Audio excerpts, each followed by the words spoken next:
I came across an article of yours that I fell in love with. I think I read it like 3 times.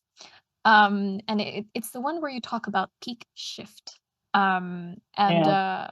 it's do you mind explaining what that is really quick? And then we can dive into that. Yeah. So that was a post that I wrote a few years back titled The Limits of Likeness.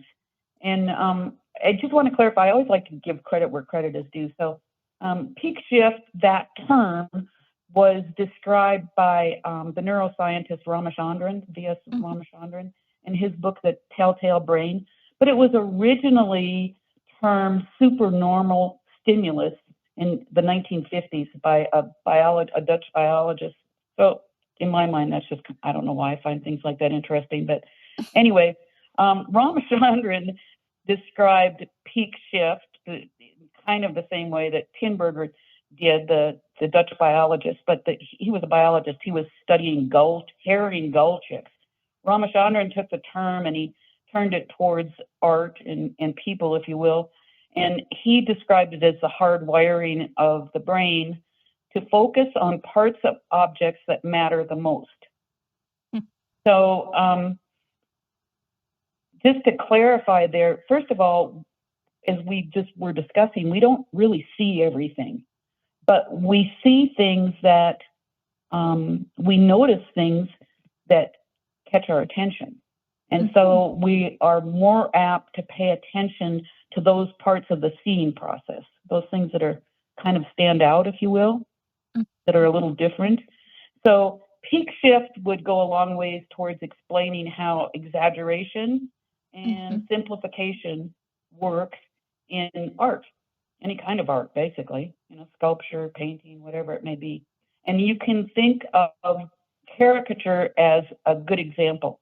So, Mhm. why do we react to, comic drawings, for example, that are just a simple, basic use of line, um, and maybe exaggerating some of these features or whatever it may be?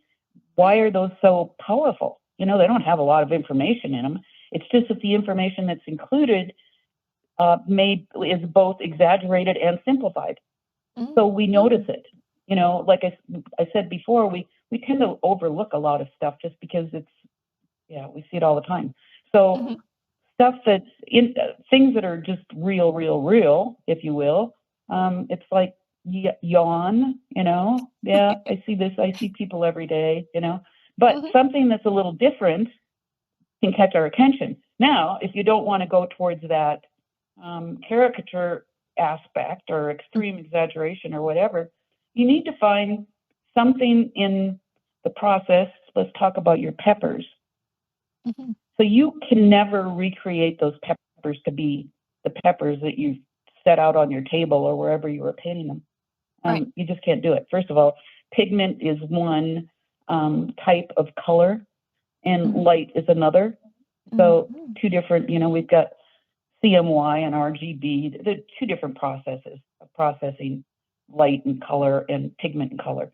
So you can't recreate those peppers. And besides that, the peppers have other things they bring to the table. Like, for example, it could be any association you may have with peppers, Mm. such as pot, for Mhm. example.